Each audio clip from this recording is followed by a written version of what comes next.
안녕하세요. 투자 GPT에 오신 것을 환영합니다.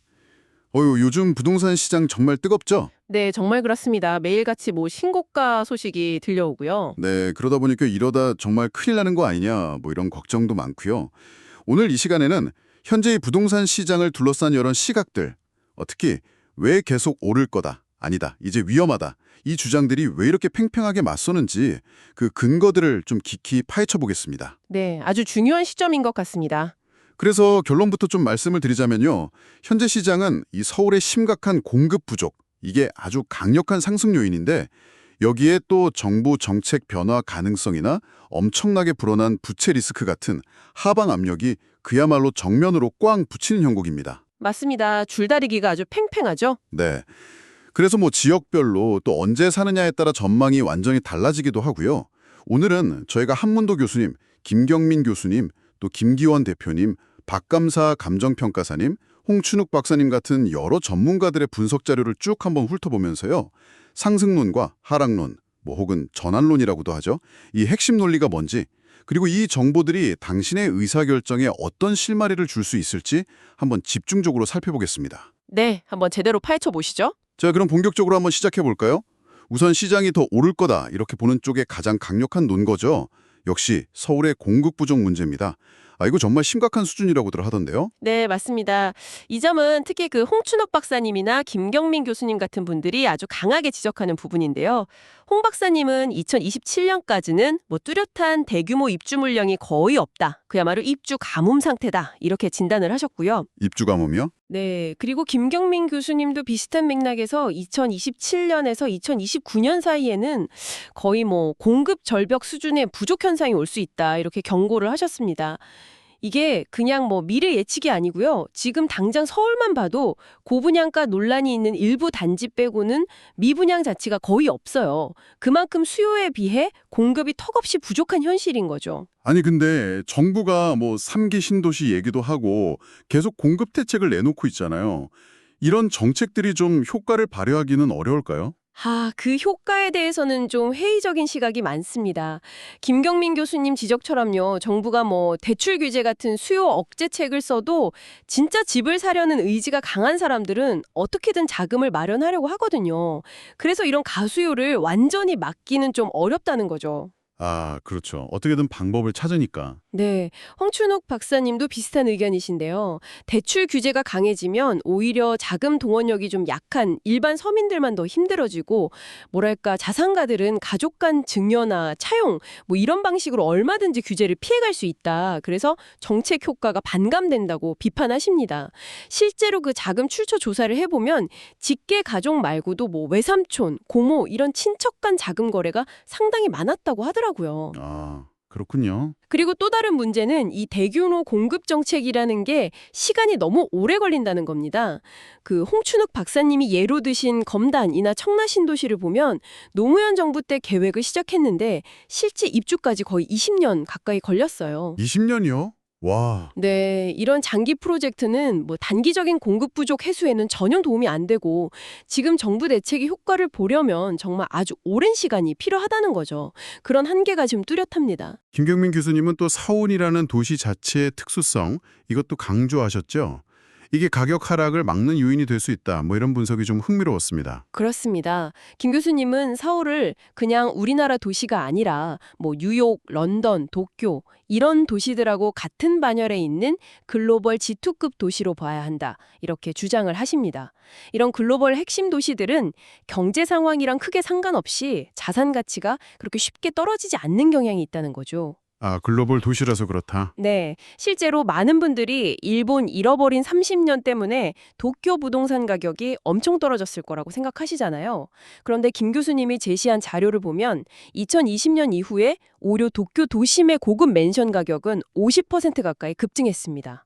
이런 현상이 서울에서도 나타날 수 있다는 거죠. 생각과는 좀 다르네요. 네, 여기에 더해서 전 세계적으로 이제 금리가 좀 낮아지고 시중에 돈이 많이 풀릴 걸로 예상이 되잖아요. 이런 상황도 고려해야 합니다. 이럴 때는 이제 현금 가치가 떨어질까 봐 걱정하는 자금들이 인플레이션을 피하려고, 즉 인플레이션 해지 수단으로 부동산 같은 실물 자산에 몰릴 가능성이 크다는 겁니다. 그렇다면 김경민 교수님이 제시하는 해결책은 뭘까요? 공급 부족이 문제면 결국 공급을 늘려야 할 텐데 뭐 구체적인 방법 같은 게 있을까요? 김 교수님은 과거 정부들의 성공 사례에서 좀 교훈을 얻어야 한다 이렇게 강조하시는데요. 예를 들어서 뭐 노태우 정부 때 분당 일산 같은 일기 신도시를 만들었거나 이명박 정부 때 보금자리 주택을 대량 공급했던 것처럼 정부가 좀 통제 가능한 공공유지를 활용해서 대규모 분양 시장을 열어야 한다는 겁니다. 네, 근데 여기서 중요한 포인트는 그냥 공공 브랜드만 내세울 게 아니라 사람들이 선호하는 레미안이나 힐스테이트 같은 민간 브랜드를 활용해서 기존 주택 사려던 수요를 신규 분양 시장으로 끌어와야 한다는 점입니다. 그냥 뭐 재건축 용적률만 높여주는 방식은 발표하자마자 땅값만 올릴 뿐이지 실제 공급 효과는 좀 미미하다고 비판하세요. 결국은 이제 최고 리더십 차원에서 좀 결단하고 조정을 해야 한다. 이렇게 역설하셨죠. 자, 여기까지가 이제 상승론의 주요 근거들을 살펴봤습니다. 그런데 이런 공급 부족론에 대해서 반론도 만만치 않죠. 특히 정책 변화나 어떤 리스크 요인을 지적하는 목소리가 큰데요. 시장이 이미 너무 올랐다, 고점이다, 혹은 이제 하락이나 전환될 가능성이 높다. 이렇게 보는 전문가들은 어떤 점들을 좀 주목하고 있나요? 네, 여러 요인들이 좀 복합적으로 작용하는데요. 일단 한문도 교수님이나 김기원 대표님 같은 분들은 현재 가격 수준 자체가 일반 가게가 감당하기 너무 어려운 수준까지 왔다. 이렇게 진단하십니다. 그러니까 소득 대비 집값이 너무 높다는 거죠. 부담스럽다 이거군요. 그렇죠. 박감사 감정평가사님은 여기서 한 발 더 나아가서 현재 시장 상황을 심리만 남은 광기의 시장이라고까지 표현하셨어요. 자산 가격에 거품이 너무 심하게 끼어 있고 이제 뭐 오를 거라는 비이성적인 기대감 말고는 딱히 다른 상승 동력이 남지 않았다. 뭐 이런 다소 좀 강한 진단입니다. 심리 만남은 광기의 시장. 정부 정책의 방향이 바뀌고 있다는 점도 중요한 변수로 꼽히는군요. 네, 바로 그 점이 하락 또는 전환론의 핵심 근거 중 하나입니다. 김교환 대표님하고 박감사 평가사님은 현 정부가 부동산 시장 과열을 좀 잡고 안정시키려는 의지가 상당히 강하다 이렇게 분석을 하세요. 대표적인 예로 최근에 발표된 은행의 주택담보대출 위험가중치 조정을 들 수 있는데요. 아, 그 위험가중치 조정이요. 그게 구체적으로 어떤 영향이 있는 건가요? 네, 이게 뭐냐면 은행이 주택담보대출을 내줄 때 그 자산의 위험도를 이전보다 더 높게 평가하도록 하는 조치입니다. 이렇게 되면 은행 입장에서는 같은 자기 자본으로 내보낼 수 있는 대출 총액이 줄어드는 효과가 생겨요. 구체적으로 위험 가중치를 한 15에서 20% 정도 올리면 은행권 전체적으로 봤을 때 약 27조 원 규모의 주택담보대출 공급 여력이 축소될 걸로 예상된다고 합니다. 아, 대출이 줄어든다. 네. 근데 흥미로운 점은 이와 동시에 은행이 보유한 주식에 대한 위험 가중치는 오히려 400%에서 250%로 낮춰줬다는 거예요. 이렇게 되면 반대로 기업 대출이나 투자를 위한 여력은 약 73조 원 정도 늘어나게 됩니다. 부동산 대출은 줄이고 기업 대출은 늘린다. 그렇죠. 김기현 대표님은 이 두 가지 조치를 딱 놓고 보면 정부가 부동산으로 너무 과도하게 쏠린 시중 유동성을 주식시장이나 기업 투자 쪽으로 유도하려는 아주 명확한 정책적 신호를 보내고 있다 이렇게 해석합니다. 그 정부 정책에 맞서지 말라는 격언처럼 2025년 중반 이후부터는 이전과는 확연히 다른 시장 흐름이 나타나고 있다 이런 분석이죠. 정책 방향이 바뀌고 있다. 네. 그리고 한문도 교수님의 분석도 좀 주목할 만한데요. 과거 박근혜 정부 때 부동산 시장 활성화한다고 한시적으로 허용했던 유주택자의 전세자금 대출 있잖아요. 이걸 다시 축소하거나 더 나아가서 전세 대출에도 DSR 교태를 도입할 가능성이 높다고 보고 계십니다. DSR은 아시다시피 총 부채 원리금 상환 비율, 그러니까 소득 대비 갚아야 할 모든 대출의 원리금 비율을 뜻하는데요. 네, 그렇죠. 만약 이런 정책들이 실제로 시행된다면 갭 투자 같은 투자 수요가 크게 위축되면서 시장 냉각이 불가피할 거다 이런 전망입니다. 그러고 보니 그 취소 거래가 갑자기 늘었다는 문제도 제기되었죠. 이건 뭐랄까 시장의 투명성하고도 관련된 문제라 더 관심이 가는데요. 네, 맞습니다. 이 부분은 김기현 대표님, 박감사 평가사님, 한문도 교수님 모두 좀 심각하게 지적하는 부분입니다. 김기현 대표님이 분석한 자료를 보면요. 서울 아파트 거래 중에서 계약이 취소된 건수가 2025년 들어서 아주 비정상적으로 급증했습니다. 특히 2월부터 막 늘기 시작해서 6월에는 무려 1170건에 달했는데요. 평소 월 평균이 한 200건 미만이었던 걸 생각하면 정말 이례적인 수치죠. 와, 5배 이상 늘어난 거네요. 네, 그렇습니다. 근데 더 의심스러운 점은 이런 취소 거래가 강남 3구나 성동구처럼 시장 상승을 주도했던 특정 지역에 아주 집중적으로 나타났다는 겁니다. 그래서 일부에서는 혹시 공인중개사랑 짜고 일단 높은 가격에 허위로 거래 신고를 해서 시세를 막 끌어올린 뒤에 나중에 조용히 계약을 취소하는 방식으로 시세를 인위적으로 부양하려는 시도가 있었던 거 아니냐, 이런 합리적인 의심을 제기하고 있는 거죠. 아, 시세 조작 가능성이 있다. 네, 박감사 평가사님은 대표적인 예로 레미안 원베일리 아파트가 70억 원에 거래되었다고 신고가 됐는데 3개월이 넘도록 등기가 이루어지지 않고 있다는 점을 지적하기도 했고요.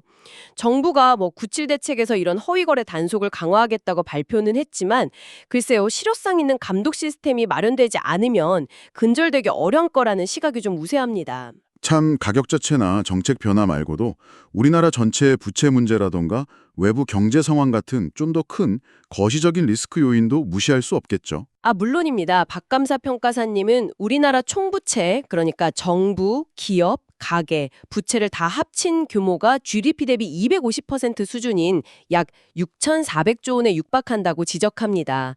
이게 이제 기축통화국이 아닌 우리나라로서는 상당히 위험한 수준이고 다른 선진국들하고 비교해도 매우 높은 편이라고 경고하고 계세요. GDP 대비 250%? 엄청나네요. 네, 특히 최근에 정부 부채 증가 속도가 좀 빨라지고 있어서 과거처럼 정부가 재정을 막 투입해서 시장의 충격을 완화하는 안전판 역할을 하기도 점점 어려워지고 있다, 이런 점을 우려하십니다. 그렇군요. 김기훈 대표님은 또 다른 각도에서 위험 신호로 읽어내시는데요. 바로 강남 아파트의 터무니없이 낮은 월세 수익률입니다. 평균적으로 1.3% 수준에 불과하다고 해요. 은행 예금 금리보다도 낮은 수익률인데 그런데도 사람들이 강남 아파트를 사는 이유는 오직 가격 상승에 대한 기대감 때문이라는 거죠. 이런 시장은 굉장히 투기적 성격이 강하고 외부 충격이 아주 취약할 수밖에 없다, 이렇게 분석하십니다. 수익률이 1.3%면 정말 가격 상승만 보고 들어간다는 거네요. 그렇죠. 여기에 더해서 외부 변수들도 잠재적인 위험 요인입니다. 김경필 대표님 같은 전문가들은 트럼프 재집권 시에 발생할 수 있는 미국발 관세 전쟁이 거의 3차 세계대전 수준의 경제적 충격을 줄 수 있다고 경고하고요. 미국의 경기 침체 가능성도 여전히 높다고 보고 있습니다. 김기현 대표님은 또 원달러 환율이 1,550원을 넘어설 경우에 국내 경제에 아주 심각한 부담이 될 수 있다고 언급했죠. 이런 예측 불가능한 외부 충격이 만약 현실화된다면 부동산 시장 역시 급격하게 얼어붙을 수 있다는 우려가 늘 공존하는 상황입니다. 단기적으로 좀 시장에 영향을 줄 수 있는 공급 요인도 있다고요.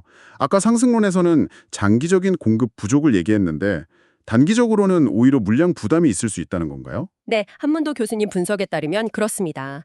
2025년 11월과 12월, 그러니까 딱 연말에 집중적으로 대규모 입주 물량이 예정되어 있다는 점을 지적하세요. 구체적으로 보면 동대문구 이문동 일대 뉴타운에서 약 4,300세대, 중랑구 중화동에서 약 1,000세대, 그리고 강남권에서도 반포, 방배, 청담, 잠실들 등 합쳐서 약 8,000세대에 달하는 입주가 시작된다는 겁니다. 와, 연말에만 10,000세대가 넘게 들어오네요. 네, 이렇게 특정 시기에 물량이 확 집중되면 해당 지역뿐만 아니라 인근 지역의 전세 가격하고 매매 가격 모두 단기적으로는 좀 하방 압력을 받을 수 있다, 이런 분석이죠. 박감사 평가사님 역시 수십억 원대에 달하는 강남권 신축 아파트들의 잔금을 마련해야 하는 부담이 시장 전체에 적잖은 압박 요인이 될 수 있다고 보고 있습니다. 아, 정말 다양한 요인들이 막 얽히고 설켜 있네요. 그런데 아까 잠깐 언급된 전문가분들과는 조금 다른 관점에서 시장을 보는 분도 계시죠. 김기원 대표님이 주장하는 지역별 차별화 가능성인데요. 이건 어떤 내용인가요? 네, 맞습니다. 김기원 대표님은 지금처럼 서울과 지방 간의 가격 격차가 너무 극심하게 벌어진 상황이 영원히 계속되지는 않을 거다, 이렇게 예측합니다. 시장은 계속 순환하기 때문에 지금 좀 소외된 지역이 다시 주목받고 또 과열된 지역은 조정을 받는, 이른바 음지가 양지되고 양지가 음지되는 그런 전환점이 올 것이라는 거죠. 특히 현재 우리나라처럼 수도권하고 지방의 주택가격 격차가 이렇게 비정상적으로 큰 경우는 드물다면서 앞으로는 오히려 지방의 저평가된 지역에서 새로운 기회를 찾아야 한다고 주장하십니다. 상당히 흥미로운 관점인데요. 어떤 근거로 이런 주장을 하시는 건가요? 가장 핵심적인 근거는 바로 건축비의 구조적인 상승입니다. 김 대표님은 최근 통과된 그 노란봉투법 있잖아요. 네. 이게 이제 하청 노동자의 노조활동 보장 범위를 원청까지 확대하는 법안인데 건설 현장에서 노사 갈등이 심해지고 공사기간이 지연되거나 비용 상승으로 이어질 수 있다는 우려가 제기되거든요. 네, 그런 얘기가 있었죠. 네. 그리고 강화되는 안전교제 등등 때문에 앞으로 아파트를 짓는 데 드는 비용하고 시간이 계속 늘어날 수밖에 없다. 이렇게 분석합니다. 예를 들어서 노란봉투법만으로도 공사비가 평균 10%, 많게는 20%까지 추가로 오를 수 있다고 보는데 이렇게 되면 전용 84제곱미터, 구 34평형 아파트의 순수 공사비만 해도 2억 3천만 원에 달한다는 계산이 나옵니다. 공사비만 2억 3천. 네. 이렇게 건축원가 자체가 올라가 버리면 아무리 지방이라도 전용 84제곱미터 기준으로 분양가를 4억 초반대 이하로 맞추기가 현실적으로 어려워진다는 겁니다. 근데 이게 신축 아파트뿐만 아니라 기존에 지어진 아파트 가격에도 영향을 미친다는 거죠. 즉, 이 건축비라는 강력한 원가 요인이 가격의 하방 경직성, 그러니까 쉽게 떨어지지 않는 성질을 만들고 오히려 주변 시세를 끌어올리는 압력으로 작용할 수 있다는 논리입니다. 아, 건축비 때문에 가격이 더 떨어지기 어렵다? 오히려 오를 수도 있다. 그렇죠. 그래서 김 대표님은 육각형 부동산이라는 자신만의 분석 틀을 사용하시는데요. 이게 수요, 공급, 가격, 정책, 입지, 개발 호재 같은 여러 요소를 종합적으로 평가하는 방식입니다. 이 틀로 현재 시장을 분석해보니 약 5년 만에 처음으로 지방이나 수도권 일부 지역에서 매력적인 투자 기회가 보이기 시작했다는 겁니다. 5년 만에요? 네, 특히 지은 지 5년 이내의 신축 아파트나 미분양 물량 중에서 잘 고르면 보물을 찾을 수 있다고 주장하세요. 현재의 시장 국면을 떨어지는 칼날이 아니라 떨어지는 무릎 정도로 판단하시면서 2026년 말까지는 이런 저평가된 매물을 살 수 있는 기회가 있을 것으로 보고 있습니다.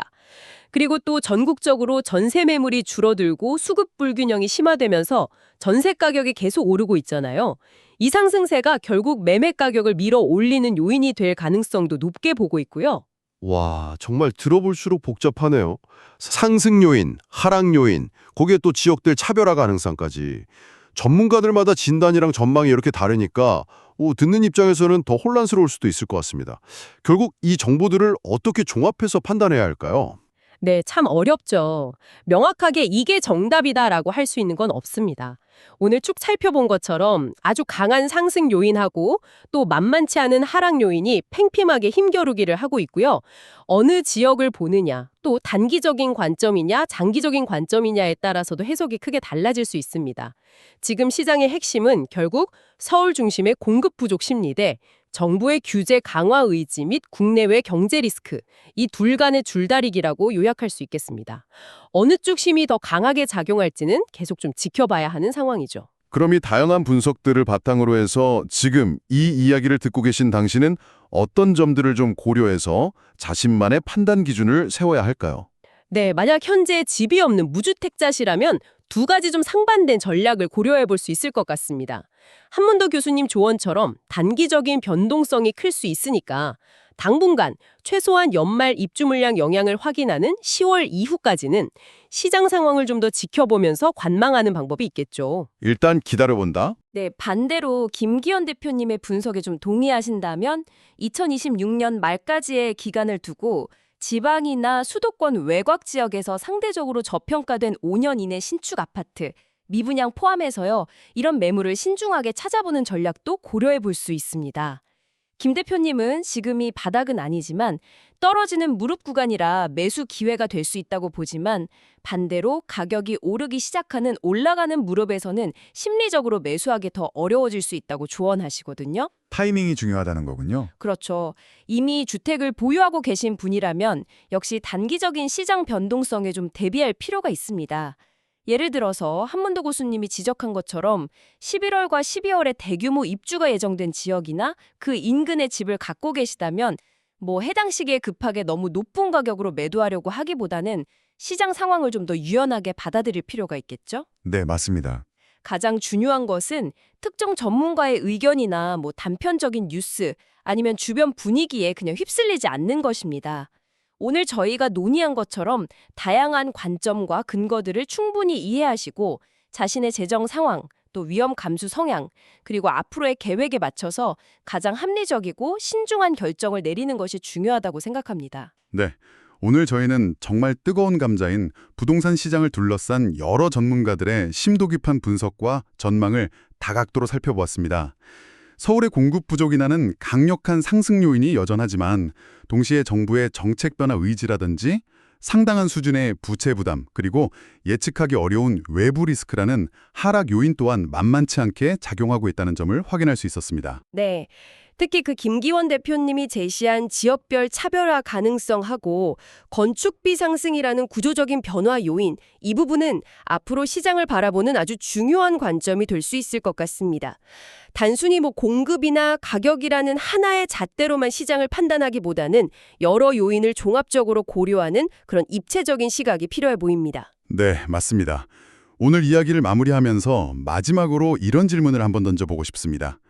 만약 김기원 대표님의 분석처럼 정부가 앞으로도 계속해서 부동산보다는 주식이나 기업 투자 쪽으로 유동성의 물기를 돌리려는 정책 기조를 유지하고 동시에 건축비 상승으로 인해서 새 집을 짓는 비용 자체가 구조적으로 계속 높아진다면 과거 김경민 교수님이 언급했던 열심히 일해서 내 집 한 채 마련하는 꿈, 소위 코리안 드림은 앞으로 우리 사회에서 어떤 모습으로 존재하게 될까요?